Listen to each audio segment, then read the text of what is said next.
Thank you all for joining us for today's webinar. We will be focusing on protecting your business and clients around cyber threats. In light of recent events, it's really topical, and we want to focus on why it's important to you as a business owner, why it's important to you as an advisor, and why it is important to your clients. We'll then flow into practical, easy, and understandable steps and action you can take to enhance your business and further protect and enable security to do its work within your business. My name's David Hunt. I'm with the product development team at HUB24, and my guests today both deal daily in situations like this. We've got Sonia Choila Rosa from Diverger. She is GM of Technology and Operations, and Fraser Jack, who's the founder of the Cyber Collective and is also attached to the XY Advisor Group. As you've seen in recent events, there's been quite a few clients impacted, data impacted, and personal information impacted through cyber risk and groups attacking vulnerabilities in systems. Now, we wanted to take that and really focus on the advisor network, clients, and how why you should be focused on this within your business. So I might throw over to Fraser and really focus on that initial part on why should advisors focus on this within their business? Oh, so many reasons. Thanks, Dave. I'd have to say the first one is really around the concept of most advice firms are small to medium business. They have been through a lot of other things over the last sort of couple of years. Let's face it, there's been other things to focus on. The data that they hold on file is incredibly rich and valuable data for somebody to be able to steal and use and on-sell online. And you think about, I don't know of any other professions really that hold this much secure confidential information, whether it be medical information from a personal statement, whether it be information around tax returns, whether it be copies of ID, superannuation details, etc., etc. So I think we can all agree that small firm, lots of vulnerabilities, really high impact, obviously a massive impact on advice firms if somebody was to get hold of all that information and make it available online. And just, yeah, so to me, it kind of feels like there is a lot of reasons why advice firms would be a target, and there's a lot of really good reasons why advice firms should be doing these things to take note and to make themselves secure. Yeah, absolutely. And Sonia, I'll hand over to you just because there has been ASIC focus in recent times on this, and with the personal data and other groups, how have you seen it in your business? Yeah, look, I think overall advisors have been much more aware now, given the number of issues that have been raised, sort of across the press, etc. And so they're really taking that opportunity now to take stock of their applications, making sure their people are aware, and also educating their clients and taking their time to make sure that they're protecting their clients, not only for their business, but also to make sure that clients are aware of sort of those risks as well. And what kind of gaps have they picked up while doing this work and gaining a better understanding of their business? Yeah, look, I think a lot of it does come down to awareness. So, we hear of the standard things of, yes, we need to make sure that, we're not emailing sensitive information or things like that generally, but it could even mean actually taking stock of what's open on a computer as people are coming in and out, especially in offices and things like that. Do you have locks there? How are they actually protecting passwords across the team? So there's some little things. And then, from a client perspective, when they're engaging with them, it's again asking those same sort of questions when they're looking to obtain information from the client to make sure that they're doing it in a way that is secure rather than not. Yeah, I think Sonia raises some really good points there around the participation in all of this from the human point of view. And it's very easy to jump to the concept of we need to make sure systems work, and we've got these products in place, the IT security products, and we're doing all these things. But generally, from most points, most of these, the things that we've seen in the media, the hacks we've seen in the media, and what clients are concerned about, there was human beings involved in all of those instances, and it could have been a culture within the business, or just a lack of people knowing or understanding. So I think Sonia's absolutely right there. A lot of this stuff comes with a combination of both. Yes, you need some technical expertise in place, but you also need the frontline army, which is your staff, and also your clients that are being vigilant and understanding what the risks are and knowing what to do. So I think that's kind of like, we need both the technical side, but we're a human business. We're mostly advice human business, and it's human to human, and so it's around making sure that those humans are trained in the business and they know what to look out for. And Fraser, have you seen that rise with the work from home and everyone being open to more networks and simplistic passwords and things that people probably think less of at home than they do in the office? Yeah, absolutely. And this was a global phenomenon of when lockdowns first started taking place. People went home. There was little to no security on a lot of devices, and I don't want to say little to no, but there was a lot of these home routers and home internet connections weren't as stable as work ones. Everybody was scrambling, and the activity from the cyber world, of course, they were working from home as well. It was really heightened, and there was a lot of people vulnerable in that space. That was, I guess, a lot of water under the bridge since then. But there's definitely heightened risks with when you've got staff working in and around or out and about, or even when they're traveling and they're connecting to Wi-Fi, public Wi-Fi's and all those sorts of things, or free Wi-Fi in certain zones. So there's definitely risks involved with working from home, working out and about. And if you've got staff working remotely, it's really important to understand that you might provide a secure office in one spot, but they're in an unsecure space, as in they might be, out and about, or somebody be able to look over their shoulder. It's been able to understand from a security point of view. It's very much around how do we create a secure environment to work in, not just a secure environment to work on. And that flows on to the risk to them as a business owner or as an advisor if something like this happens. And I know you've done some work around the statistics and I don't want to take it negative, but I think people need to be aware of the statistics if something like this was to happen. Yeah, you got to remember it's very much again, it's a human relationship business. So an advisor that would have with their clients, and the data that the data that the clients give advisors is really, really rich and important data, and I like to refer to it as a diamond, right? So you're giving the value of a client relationship is such that could be a similar value to what a diamond might be. And so clients are giving you these diamonds, and it's really around making sure that you can protect them and look after them. And so if, for instance, that information ended up online for everybody to see, it's pretty confronting from the client's point of view. And so in many cases, that would be enough to break or hurt a relationship. And so when I did some research or stats around the concept of, maybe if your tax returns and those sort of things ended up online for anybody to see, what would you do? Would you stay with your accountant, or would you go?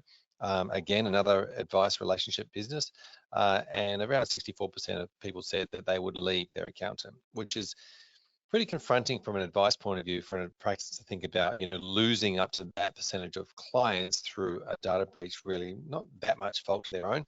But if something was to get out and all their clients' information was available to see, and that's probably the extreme of that data breach environment. And then we also did some similar questions around asking advice firms what percentage of their advice business they thought they might lose, and really around 64% of those saying are less than 10%. So there was a bit of a disparity with what clients will do, or what their expectation is what they'll do, versus the assumption in the marketplace of what percentage of client base a business may lose. And we're talking about business valuation risk here. We're talking about a reputation risk. We're talking about not just losing the client's data, but losing the income that comes along with losing up to 2/3 of a client base. Yeah, absolutely. And Sonia, what's the sentiment you've had in your network around these kind of things from a risk perspective? Is it a acknowledged risk, or is it still more of a I've got IT and it'll work? I guess education is moving. How have you seen that in your business? Yeah, look, I definitely think it's one of those evolving spaces where there is now a real spotlight there. So there's always an opportunity to improve. And we're working really closely with practices to ensure that they have, the right IT behind them. They've got the right checks and balances in place, really just to constantly, because I guess that's the key. You've got to constantly check these things. It's not a set and forget. It's not like a policy that exists that gets updated once a year. This needs to be monitored sort of 24/7. That's where you've got to have that great IT partnership.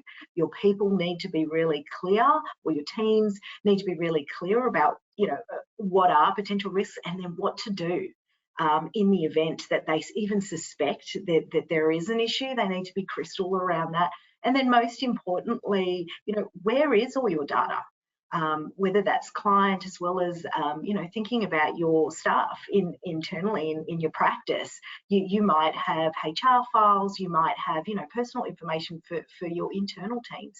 And, making sure that that's also in a location that's protected.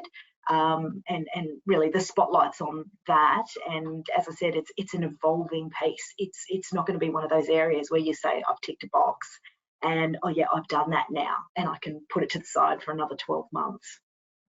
Yeah, I agree with Sonia. I think there's a lot of things around. There's a lot of assumptions made, and we can't afford to keep making these assumptions without knowing the information. Part of the governance of running a business, whether you be whether you're working with a license or the licensee or self-licensed, or whether you're working inside you're the director of your company, there's a governance issue there that says you can't just assume that the IT business that you put in place have this covered. You actually have to ask them. You can't just assume that the regular backups are working. You actually need to go and investigate and get the answer and see and understand how it works. And so, a lot of the time we go, oh, it's with Microsoft. That's, surely they have the security in place. But do you know what security they have in place? Do you know if they actually do backups of your OneDrive, or whether that's your job? And so it's about getting involved, getting the answers, reaching out to those people that you have agreements with, and how they store their data. You could be working with any number of CRMs or tech tools, and it's around going, great, where does that data stored? How is it stored? How is it backed up? Is that my responsibility, or are you going to do that? How often? You just need to know these things, and this is a process that you sort of need to go through now, and as you put your plans in place for how you respond in the future, so that you can understand these things, but don't just assume that other people have got you covered. And I think that flows well into, how can advisors and practices start protecting themselves? And it's planning, it's preparation. And I think, Fraser, you've gone through this with quite a few practices. What are those initial steps they should take? Because a lot of this people want to do, but they find themselves at I don't know where to start. And then it just gets pushed to tomorrow going because of a client today. So where would you say that it should start in better protecting their business? Yeah, I guess everything starts with a plan, right? But having something in place, understanding there's two parts of this. There's the fact that security is not just one thing. You don't just do one thing and you're secure. There is a vast variety of vulnerabilities in a business, and it's about doing a little bit of work on each thing, each one of them, getting them up to what we call a maturity level. So just saying, yes, I've done some work there. Yes, we can do more, but we're going to plug all the holes in the net first. And everybody's at a different place on their journey. And so what we tend to do is we go, here's the goalposts over here. Here's where you want to be. That's what the guidelines say. So having a plan to get your business to within those guidelines, and then being able to tick each one off as you go. And so, yes, there's a little bit of project management work involved in that. There's a little bit of accountability buddy work involved in that. And there's a little bit of wherever you are now when it comes to, how you store your passwords and your password manager, and are they long and strong, and do you use multi-factor authentication? We have all these things that we know we should do, but it's about going through individual line by line and just making sure they are all at a maturity level where you can be satisfied in your business, and then you can have a plan for the future to be able to increase those. And when I talk about plans, I like to refer to the concept of having 3 plans: before an attack plan, during an attack plan, and an after attack plan. And if you've got those 3 plans in place, you can do everything you need to before, and you can understand what the risks are, and you can put those individual pieces of the jigsaw puzzle in place. But you also need to know that during an attack that there is a plan in place that all of your staff can follow and are trained on to be able to then, right, what do we do? How do we do it? Who do we call? All of those things, because it's a very pressure situation and you don't want to be making that plan up on the go. Understanding, and then how backups are going to work, how you're going to get your business back up and running, and then the after plan is around, you know, what reporting do I need to do, how am I going to claim on your insurance, how you're going to go through all the process and get everything back to not to where it was, but bouncing forward to a better position. So just go, we were at a position, but we still got attacked, so we now need to be at a stronger maturity level on all of our modelling of our goalposts we're up to. So it's, you know, having those plans in place before, during, and after plan. Yeah, absolutely. And you also mentioned one element of it, which is insurance, and there is cyber insurance available to practices, but it's not the only part. And obviously there are clauses in those contracts to make sure you have a plan and you are being proactive and your team is aware. And I think that's where you go from what Sonia was saying before around making sure education is there. And I think, Sonia, it's probably talking with you and how you've seen people do it from you plan and then you educate. So moving into how would you go around the next phase of, well, I've now done my plan, I've got my ins and outs, my 3 stages. And then it's when a client goes, well, what are you doing? You can then educate. How would you flow through that education for clients in your business? Yeah, so the way in which we're sort of working again with practices is we've obviously providing training for us out at a licensee level, making sure that there's clear communications and reminders, and that's going out to support staff as well. There's separate webinars being held, you know, both at PD days and also being sent out via email comms and that level. But then also, you know, we're recommending that people subscribe to services like Fraser has, where there is an opportunity to be able to run through multiple educational webinars on this, because it's got to be kept front of mind. And that's both at a, you know, it's an opportunity for an engagement point with your client to offer some value that's something different. As well as, again, I come, you know, looking at internally as well, making sure that your staff and teams are across things. Yeah, I'll just add to that too. A lot of people think that you need to be an expert, and that's not the case. You just need to be aware. You need to be know what to look for. You need to make sure that everybody around you as well. You know, I think cybersecurity is a team sport in many ways. It's around teamwork and understanding, and you might have a champion in your business that leads the charge as a captain of the team, for example, which doesn't need to be the owner or the advisor, by the way. But you definitely need to make sure that everybody comes along on this journey and no one's left behind. And so awareness is probably the best way of putting it, you know, a short, simple pieces of information, but regularly. So not just about going, great, I'm going to do my master's in cybersecurity. You do it all, and then you might, you know, you forget about it over time. But it's not about that. It's about making sure that yes, your systems are processes and control, but all of the staff are getting regular information, updates, and training, and all those sort of things along the way. And so it becomes a new way of working. It becomes part of the culture of the business, not just training. It just becomes the way we do things around here. And I believe a big part of that is the staff knowing why they're doing it, and the clients knowing why that's happening. And so it's not just about we're making you do this training. It's about, no, we want to know and we want to do this training, and it's going to, you know, mean that we can have better conversations with clients around securing their data and understanding what it's bringing to the table with that cultural shift, rather than just, you know, providing training, for example. And that does move it away from, oh, you've just got another system, another login, another app, into we're actually doing it for a purpose, and the purpose is to make life easier, better, be vigilant, keep it front of mind, and minimize, I hate to say it this way, but silly mistakes, because sometimes it can be as simple as I clicked on the wrong thing, I sent the wrong thing. The more vigilant you are as a team, because you're right, it's not just one person, the CEO, that gets hacked. It could be anyone in the business, and then it attacks all the data they've got in the firm. Yeah, absolutely. And then you mentioned the CEO getting hacked scenario. There's a very, very common hack out there at the moment where people be the CEO, especially with new staff. You know, post on LinkedIn that they've started a new job, for example, and somebody goes, great, they've started a new job. Who's the CEO? I'm going to send them something from the CEO that requires them to do something urgently. So yeah, there's definitely lots of little things to be aware of and understand, or that we can talk about them in these situations, and this webinars like this, or conversations at PD days, or just in general conversation. The more that we can lean into these ideas and say it's a good thing to be talking about this. It's not a we try to keep our cards close to our chest and not tell or not talk about it.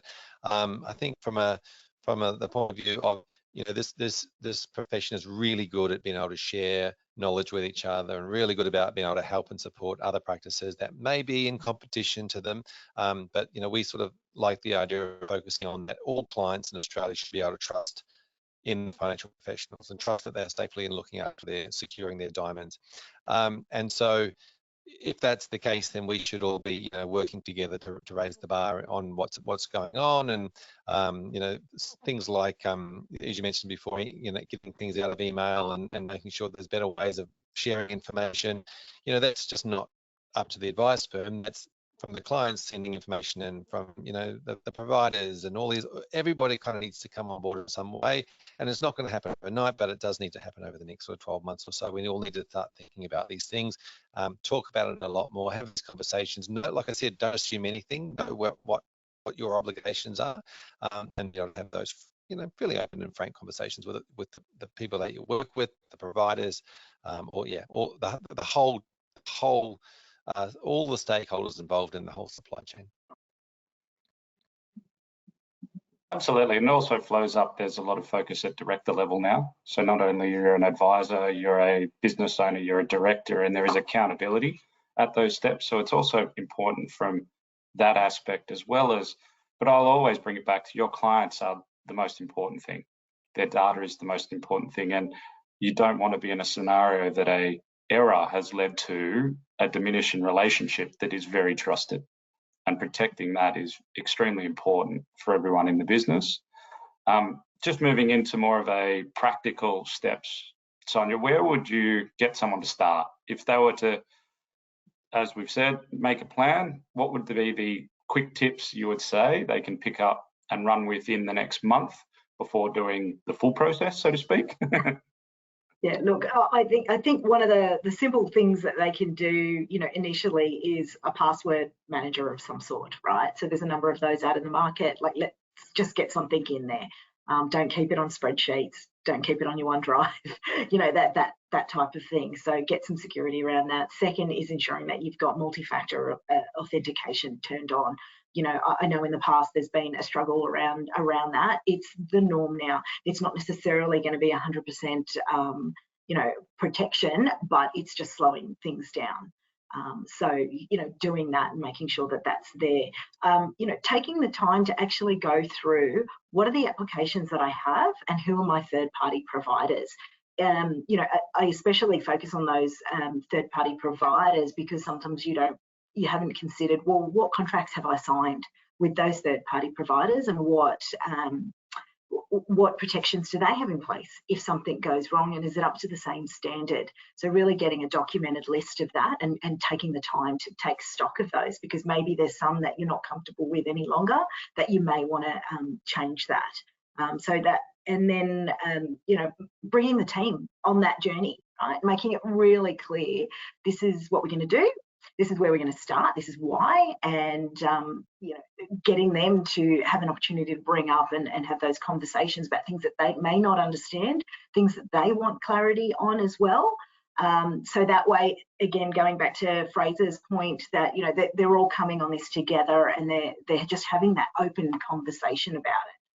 Rather than sort of saying, I'm not really sure what to do in this circumstance. Should I click this link? Shouldn't I? But, you know, it's better to have those conversations. And, you know, if you're not sure, I think my final tip would be, don't click on it, just wait, let it settle, don't rush, and, you know, ask.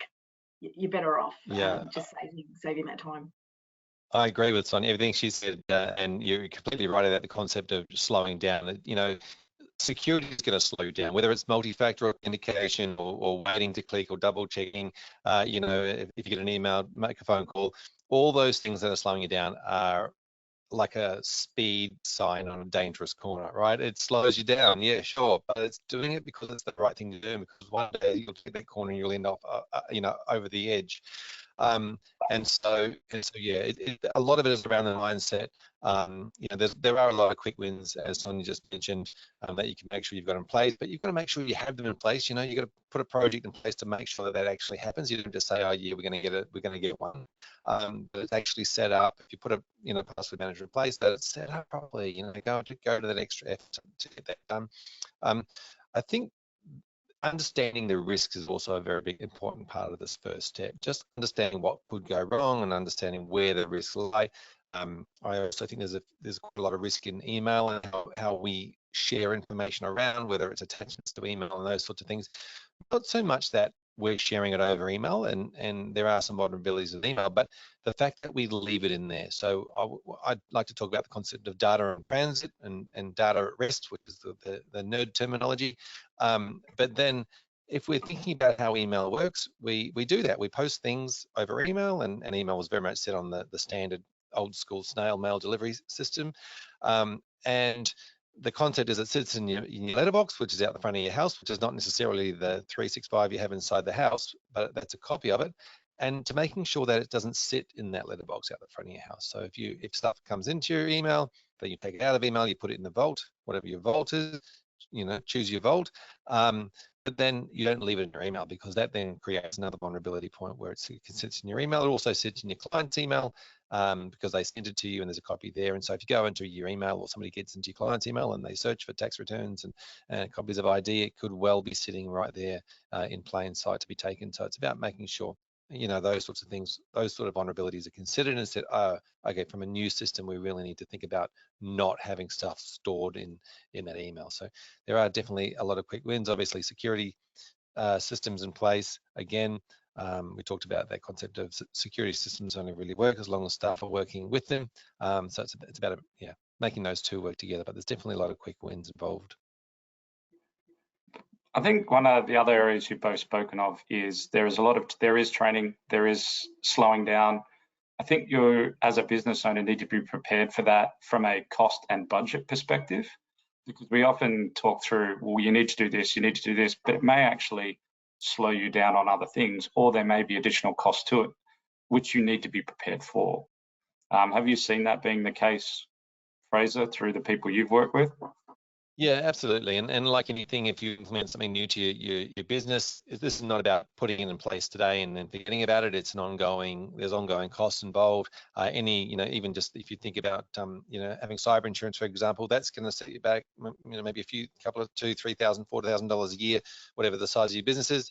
But that's an ongoing cost. That's not something you just do for 1 year and then forget about. So there's costs involved with that. There's costs involved with training, but these need to become part of a new line item on the budget, essentially, when you're thinking about your business planning, and understand that there are going to be some ongoing costs involved, whether it be ongoing auditing, whether it be systems and higher levels of you're paying for a higher level of subscription service, like maybe through your Microsoft account, or maybe through your endpoint detections, or whatever you're paying for a higher level. Your IT is going to have a slightly higher IT cost involved, and so it's making sure that those things are in place. As you mentioned, staff training, for example, happens on your time, and so just thinking about all these little things. But when you think about that from the point of view, I would say a lot of firms that I've worked with would spend less than 2% of their income on that, their revenue, and about 1% of their time on this as a process.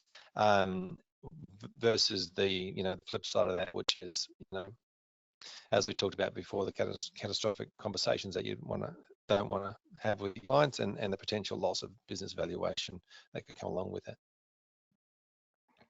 And I think further to that, the recent events have been very strong on reputational damage to the brand and to the people, but also our industry is making massive strides forwards as a whole on many different levels, and this could be another reason for them to go financial advice X, which as an industry, we are so proud of where our reputation, we want to keep it that way. So I think it's very much aware that action is taken, plans are put in place, focus on it from a business perspective. And the confidence that we have once people have that, I think is key as well. Sonia, have you seen that with people that you've seen that have gone through the process and worked through this, that where they are as a confidence and just as a business with comfort, knowing that they have a plan, they're acting on it, and the team are involved? Yeah, definitely. It is that level of comfort to know that they've gone through this whole exercise. They've made sure they've tried to address, you know, if there's any gaps there. It just brings you out the other side where they've actually even been able to, through that process, look at what's actually my process. Do I have some challenges here that actually could we do this differently? So they've actually, on top of sort of those other costs we referred to, look at their overall tech stack as well and said, well, how do I now actually start to engage with my clients differently to reduce this element of risk and therefore created more efficiency in their business? For example, you know, maybe they were putting off spending the money on a portal, you know, to engage with clients and using, you know, digital signatures and so forth, whereas this has sort of been able to propel them forward in that. So again, it's just taken everyone that extra step forward, which has been really positive. Yeah, and I just want to add to that. There's a massive opportunity here. Cord have recently done some research, and you know, 3 out of 4 practices don't talk or haven't in the past talked about the security of the client's data with their clients when they were meeting with them and going through the initial advice process. So there's a huge opportunity here because, you know, clients have been bombarded for some time from the media around, you know, is your data safe? Is your data safe? And sure, it sells newspapers and it's an important message to get out. But you know, that is now in the back of the client's mind from a psyche point of view. And so there is a huge opportunity for advice firms to have these proactive conversations with their clients about the security that they put in place.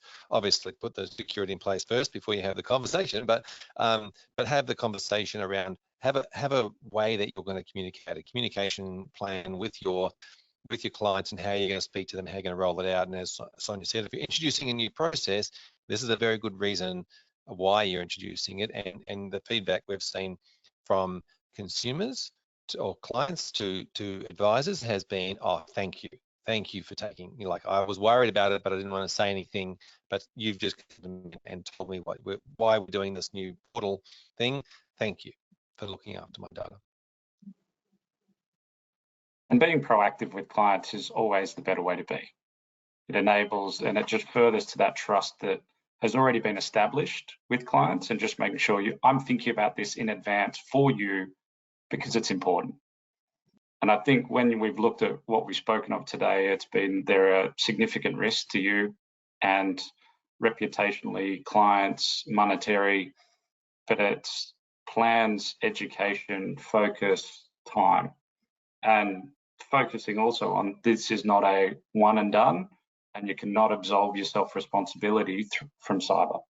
I know in my previous engagements with people, it's, no, I've got an IT team for that. But really the IT team is more around, well, they do my office, they do my storage, they kind of look at this stuff. So I think those are kind of what I've taken along with the key takeouts of this. I might give it to you first, Sonia, if there were like 3 big things that people could take away from what we've spoken of so far, what would those 3 be?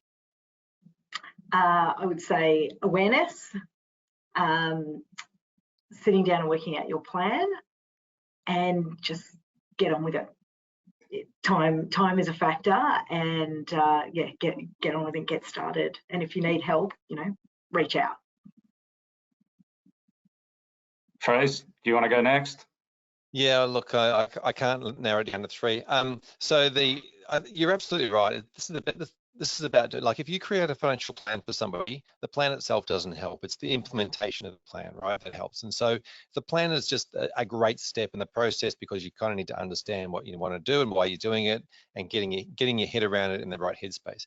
But you really do have to follow through and put all that stuff in place and implement, and then at the end, you know, audit that information so you can demonstrate that you have taken those reasonable steps. And you know, there's I like to talk a little bit about the concept of the court of client opinion. You know, the very first thing that happens to business in this space is that they have to talk to their clients, and it's their clients that vote with their feet. And then later on, you can think, oh, what's the ramifications from the reporting obligations around reporting to ASIC and reporting to what's going on. But that reputation stuff with your clients is a massive factor. And so whether it's some people walk into this process wanting to know what the legal requirements are, and I'm just going to try and do the legal requirements.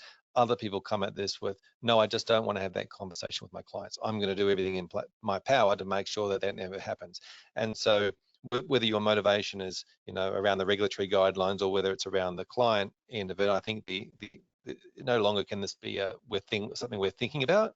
It needs to be something that we're actually actioning and we're putting in place, and we've got to a position where we now demonstrate to our clients, or whether proactively or to regulators, that we have taken these steps and these are the reasons why. And I think another part here is there is help. You know, a lot of small business owners, licensees have a lot on always, and may not have the expertise to do a lot of the work, but there is always help, and you can reach out. I know, Fraser, you're open to help people and come in and really run it from a project management perspective, because this is a project for that starting point. And these things take time, and time is at a premium for small business owners. Yeah, absolutely. That's what we sit in the market space. We do come in and help people through a process, and like, you know, we've got the process worked out. You know, I always say there's no point reinventing the wheel if there's a wheel available. So just you know, like, there's a process there. We just step people through it, get you to the next part, get you to the outcome, get you to the audit, get you through the audit, and then provide, you know, ongoing from there. But it's that first initial step of the doing part that I think is the most important.